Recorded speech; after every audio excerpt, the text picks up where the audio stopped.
Баршаңызға сәлем, сіздермен Ақбала. Бүгін жасалуы өте оңай, дегенмен дәмі өте ерекше салаттың рецептімен бөлісетін боламын.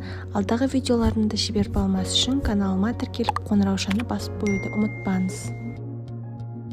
Салатымызды жасау үшін ең алдымен брокколиді осындай бөлшектерге бөліп аламыз. Қатты үлкендерін 2 немесе 3 бөлікке бөліп, шамамен барлығын бірдей көлемде кескен дұрыс. Артық жерлерін кесіп алып тастаймыз.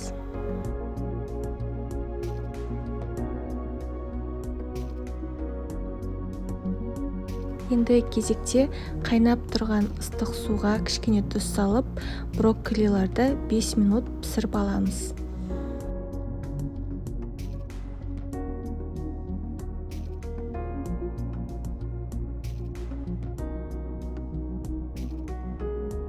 Піскеннен кейін бірден судан сүзіп аламыз.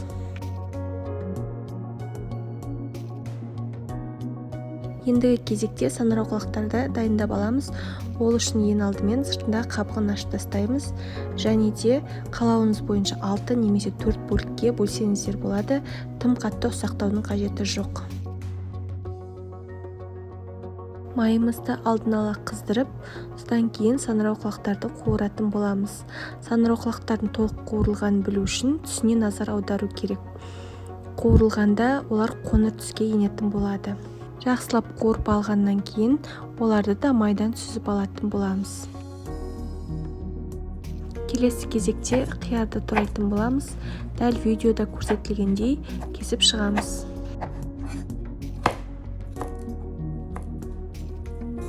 Енді кезекте болгар бұрышын турайтын боламыз.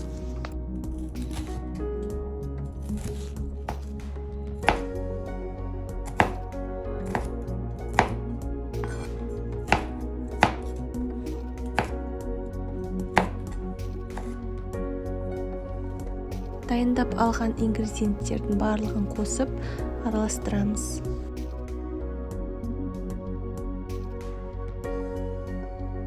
Салатымызға корей сәбізі мен фунчозыға арналған дәмдеуішті және де соя соусын қосып араластыратын боламыз.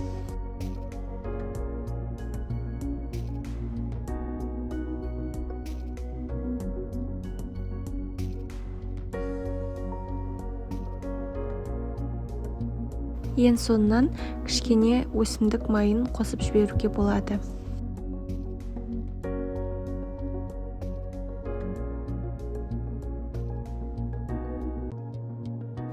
Дайын болған салаттың бетіне кунжут немесе кедір жаңғағын сепсеңіз болады.